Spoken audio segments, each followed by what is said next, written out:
Assalamualaikum warahmatullahi wabarakatuh. Nama saya Amanda Putri dari Sistem Informasi Reguler 5B. Saya akan menjelaskan mengenai cost benefit analysis yang telah saya buat. Yang pertama itu ada tabel rincian biaya dan manfaat. Di rincian biaya terdapat yang pertama itu ada biaya pengadaan yang meliputi biaya pembelian perangkat keras, biaya manajemen dan staf, dan biaya software. Pada tahun ke-0 itu ada pada biaya pembelian perangkat keras itu ada 10 juta dengan jumlah 10 juta rupiah, lalu biaya manajemen dan staf sebesar 1 juta rupiah, lalu biaya software sebesar 2.500.000 rupiah. Yang kedua ada biaya proyek yang melingkupi biaya konsultan, tahap perencanaan, dan tahap-tahap lainnya. Pada biaya konsultan dapat biaya sistem analisis pada tahun ke-0 yaitu 3.200.000, biaya research team sebanyak 1.040.000, biaya programmer sebanyak 7.240.000, lalu biaya UI UX developer sebesar 6 juta, lalu biaya transportasi sebesar 2.500.000. Lalu ada tahap perencanaan. Yang kedua ada tahap perencanaan konsep dan sistem, yaitu ada biaya pengumpulan data sebesar Rp500.000, biaya ATK dan dokumentasi Rp500.000, biaya transportasi Rp1 juta, lalu biaya staf yaitu Rp700.000. Yang ketiga ada tahap analisis sistem, yaitu yang pertama biaya pengumpulan data sebesar Rp200.000, biaya ATK dan dokumentasi Rp100.000, biaya rapat yaitu Rp200.000. Yang keempat ada tahap perancangan sistem, yaitu terdapat biaya rapat sebesar Rp700.000. Lalu yang kelima ada evaluasi dan penetapan sistem, yaitu ada biaya pelatihan user sebesar Rp3 juta, biaya pemasangan aplikasi sebesar Rp1.050.000, lalu biaya staf dan dokumentasi sebesar Rp2 juta. Lalu terdapat biaya operasi dan perawatan yang termasuk ke dalam maintenance, yaitu ada biaya overhead atau biaya proses yaitu sebesar Rp500.000 pada tahun pertama, Rp500.000 juga pada tahun kedua, lalu juga Rp500.000 pada tahun ketiga. Lalu ada biaya perawatan hardware, yaitu pada tahun pertama ada Rp4 juta, pada tahun kedua ada Rp5 juta, lalu pada tahun ketiga itu Rp5.500.000. Lalu ada biaya perawatan software, pada tahun pertama itu ada Rp2.400.000, pada tahun kedua itu Rp2.400.000, pada tahun ketiga itu juga Rp2.400.000. Sehingga dapat dilihat dari total biaya, yaitu pada tahun ke-0 ada Rp43.430.000, pada tahun kedua ada Rp6.900.000, pada tahun ketiga itu ada Rp7.900.000, pada tahun ketiga yaitu ada Rp8.400.000. Lalu pada total manfaat, pada biaya manfaat itu ada keuntungan berwujud, yaitu ada pengurangan biaya operasional sebesar tahun pertama ada Rp450.000, tahun kedua Rp450.000, dan tahun ketiga itu Rp450.000. Ada pengurangan biaya karena kesalahan proses, pada tahun pertama Rp600.000, pada tahun kedua dan ketiga itu juga Rp600.000. Lalu ada peningkatan keuntungan penjualan, yang tahun pertama itu ada Rp9 juta, tahun kedua Rp10 juta, tahun ketiga Rp11 juta. Lalu pengurangan biaya persediaan, yang pertama ada Rp7 juta, yang pada tahun kedua ada Rp7.500.000, pada tahun ketiga itu Rp8 juta. Lalu pengurangan kredit tak tertagih itu ada pada tahun pertama Rp4 juta, pada tahun kedua Rp4 juta, pada tahun ketiga Rp4 juta. Dengan total wujud yang pada tahun pertama itu ada Rp21.050.000, pada tahun kedua itu ada Rp22.550.000, pada tahun ketiga itu ada Rp24.050.000.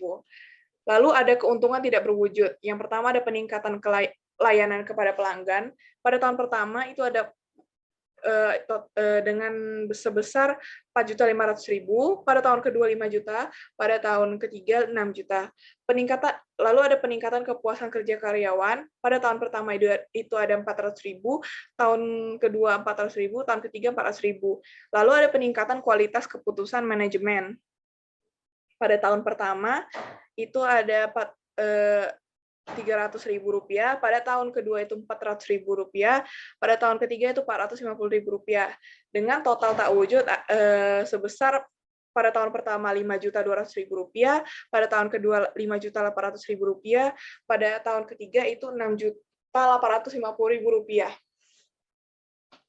Lalu total manfaat yaitu total dari total wujud dan total tak wujud sebesar Rp26.250.000 pada tahun pertama, Rp28.350.000 pada tahun kedua, Rp30.900.000 pada tahun ketiga. Lalu profit atau selisih total manfaat dan total biaya itu ada 19.350.000 pada tahun pertama, 20.450.000 pada tahun kedua, 22.500.000 pada tahun ketiga.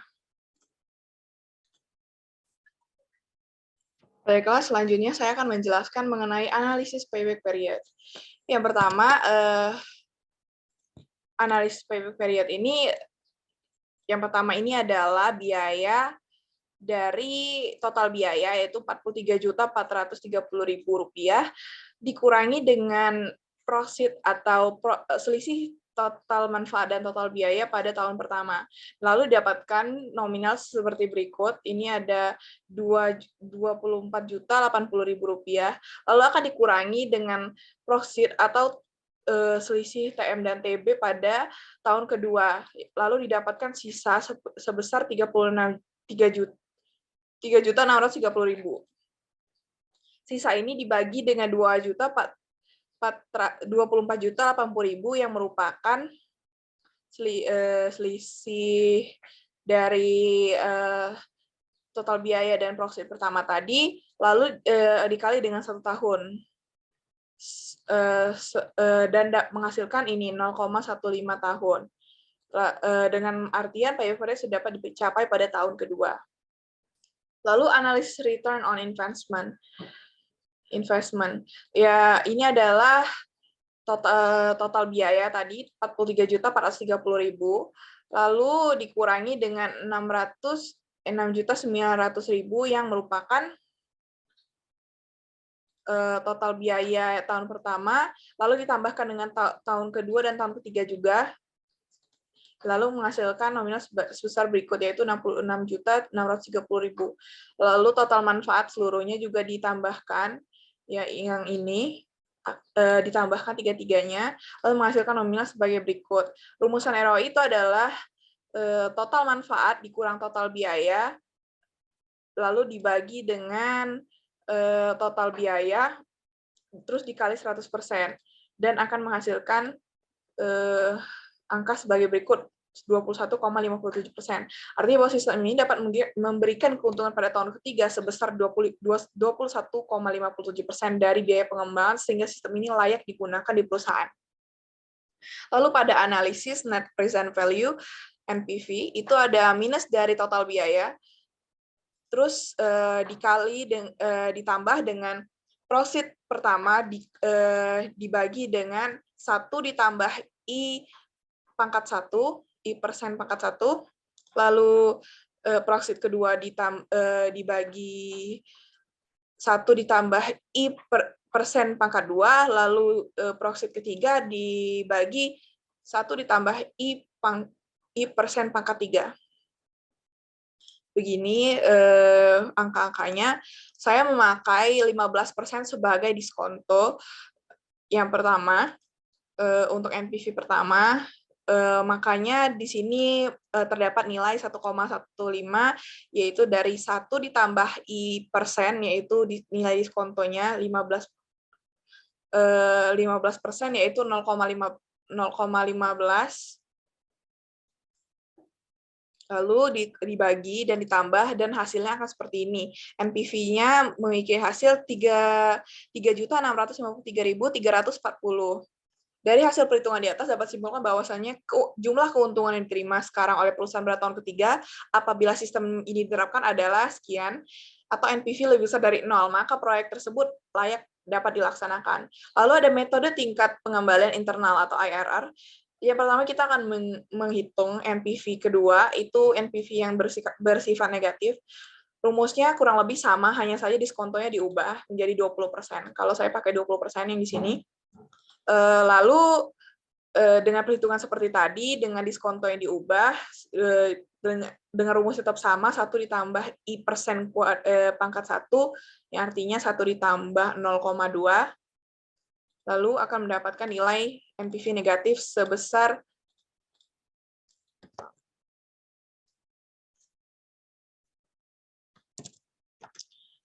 minus 82.777.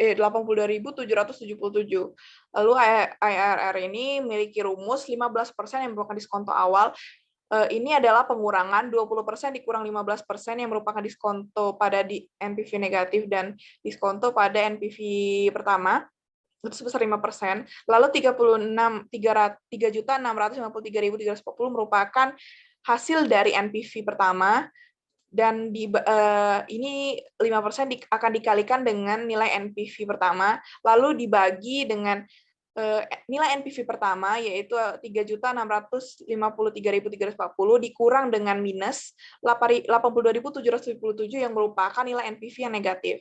Lalu akan